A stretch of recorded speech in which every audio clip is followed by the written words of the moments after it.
it's Neil Gardner here once again with another Audiobook Blast, fast, fun, furious, in association with the ACA. That's the Audiobook Creators Alliance.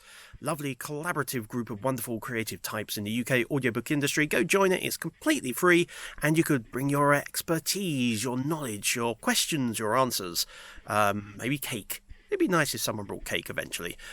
So welcome along. What are we talking about today? We're talking about the production process. So what happens after you've recorded an audiobook? So say you're a narrator and you go to studios, you might wonder, what happens next? Well, this is what happens next. This is pretty obvious, but I thought I might as well tell you. Maybe you're an author, you don't know the process, or new to publishing.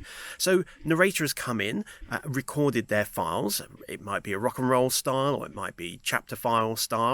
And what happens next is we then send those files out to an editor. Now, we have in-house editors as well as freelance editors. You may edit yourself, of course, but they're going to be edited.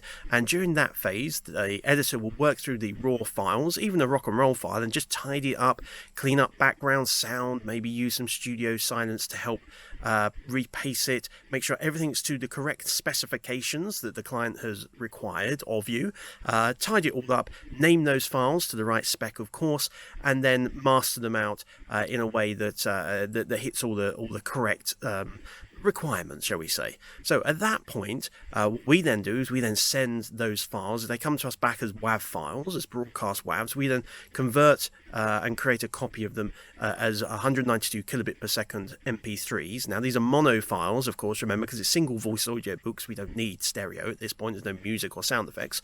And those files go off to proofers. Again, we have an in-house proofer. We also have a team of freelance proofers that we work with, and they'll again listen to the audio files.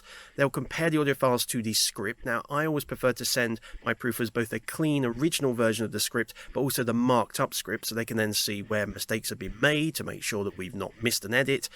They can also see any notes that I've made as producer, any hints, say there was a typo there, so we fixed it, you don't need to flag it, etc, etc. So from the proofer, we then get back a report telling us what we've missed, what's gone wrong, and invariably there'll be something. It's very rare to get a completely perfect recording back. There'll always be something you might have missed in the edit or that you've missed in producing, and then we'll do either pickups with the narrator or we'll fix those errors using editing, and most things can be fixed in editing. Occasionally we have to ask a narrator to pop back or do a quick location record for us, just a few words to pick up. We'll then edit those back in, make sure that all the fixes that are required are done. I will then, here at Ladbroke's, I will personally then do the mastering, make sure that everything is up to our final in-house quality. Every single title we produce, and last year in 2018 we produced 150 titles, I personally oversee the mastering of, just to make sure that everything has a Ladbroke sound to it, shall we say, and I'm happy with it, and it's going to the client with my seal of approval on it, and at that point we deliver the files. Now, for most clients, they're digital only, so they may be WAV files, they may be WAVs and MP3 versions. One client has multiple MP3 requirements.